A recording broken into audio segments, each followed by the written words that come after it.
Welcome to మన TV. Emmiganur ప్రజలకు తాగునీరు అందించే గాజుల దిన్నె ప్రాజెక్టు పనుల్లో పురోగతి లేదని ఎమ్మెల్యే డాక్టర్ బివి జయనాగేశ్వరరెడ్డి అసెంబ్లీలో అన్నారు. గాజుల దిన్నె ప్రాజెక్టు పనులు సత్వరం పూర్తి చేయడం వల్ల ఎమ్మిగనూరు మున్సిపాలిటీలో ప్రతి ఇంటికి తాగునీళ్లు అందుతాయని బడ్జెట్పై ప్రసంగంలో ఎమ్మెల్యే డాక్టర్ బివి జయనాగేశ్వరరెడ్డి శాసనసభ దృష్టికి తీసుకొచ్చారు.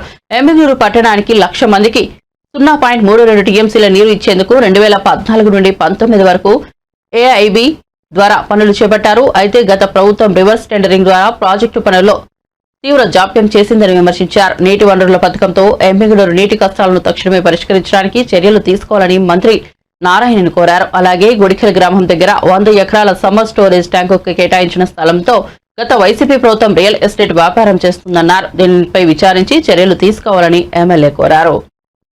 అధ్యక్ష, మా ఎమ్మిగనూరు నియోజకవర్గంలో గౌరవ మంత్రివర్యులు చెప్పిన విధంగా 2014-19 మధ్యలో ఏఏబి కింద ఎమ్మిగనూరు పట్టణానికి ప్రత్యేకంగా ఏదైతే గాజుల దిన్న ప్రాజెక్టు సస్టైన్డ్ సోర్స్ ఏదైతే ఉందో దాని ద్వారా ముఖ్యమంత్రి వర్యులు ఆ రోజు చంద్రబాబు నాయుడు గారి ఆశీర్వాదంతో 0.32 టీఎంసీ అలొకేషన్ తోటి ఆ నీటిని ఇక్కడకు తాగునీటి అవసరాల కోసం తేవడం జరిగింది. అధ్యక్ష, మంత్రివర్యులు గౌరవ మంత్రిని అడిగే విషయం ఏంటంటే వారు చెప్పడం జరిగింది అధ్యక్ష, సమాధానంలో ఈ పనులు కొనసాగుతున్నాయి. గత ప్రభుత్వం వచ్చినప్పుడు రివర్స్ టెండరింగ్ పేరు మీద ఈ ప్రాజెక్టు పనుల పురోగతిని మొత్తం నిలిపివేసి ఏమాత్రం కూడా ముందుకు పోకుండా ఆ ప్రాజెక్టుని కేవలం ఎంత శాతం జరిగింది అధ్యక్ష? కీరా చూస్తే ఇక్కడ సమాధానంలో దగ్గర కేవలం 8.3%, అదే రకంగా 5.14 కోట్లు మాత్రమే ఉందని చెప్పి సమాధానం చెప్పడం జరిగింది అధ్యక్ష.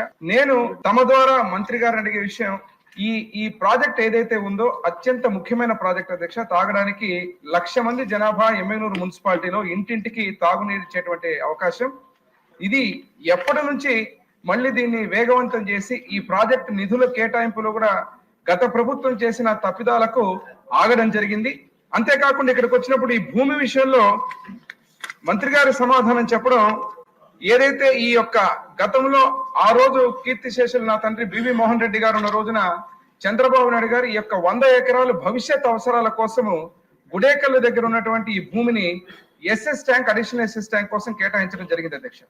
మరి ఇప్పుడు మీరు చూస్తే ఇప్పుడు సమాధానంలో దాన్ని మళ్ళీ మున్సిపాలిటీకి అప్పగించడం జరిగిందని చెప్తున్నారు, అంటే పబ్లిక్ హెల్త్ డిపార్ట్మెంట్ కి.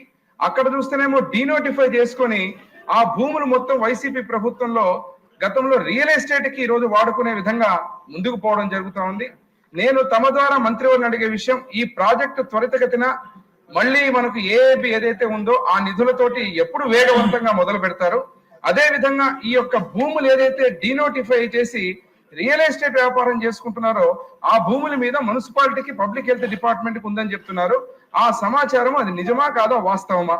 తమ ద్వారా మంత్రివర్యులను తెలియజేస్తున్నట్టు దీని మీద వెంటనే, ఎందుకంటే ఈ యొక్క భూములు ఏదైతే ఈ రోజు రియల్ ఎస్టేట్ చేసుకుంటున్నారో అది భవిష్యత్ అవసరాలకు తాగునీటి కోసం ఎస్ఎస్ ట్యాంక్, ఇప్పుడు గాజుల దిన్నె నుంచి మనకి ఎట్లాగో సస్టైన్ సోర్స్ నుంచి ఈ ప్రాజెక్ట్ వస్తుంది కాబట్టి ఆ భూములని ఏ రకంగా అయితే వాడుకుంటున్నారో దాని మీద ఒక ఎంక్వైరీ కానీ, అదే విధంగా ఈ యొక్క ప్రాజెక్ట్ పురోగతి మీద ఎప్పుడు మొదలు పెట్టి మళ్ళీ ఈ కార్యక్రమాన్ని చేస్తారో తమ ద్వారా మంత్రివర్యులను అడుగుతున్నాను.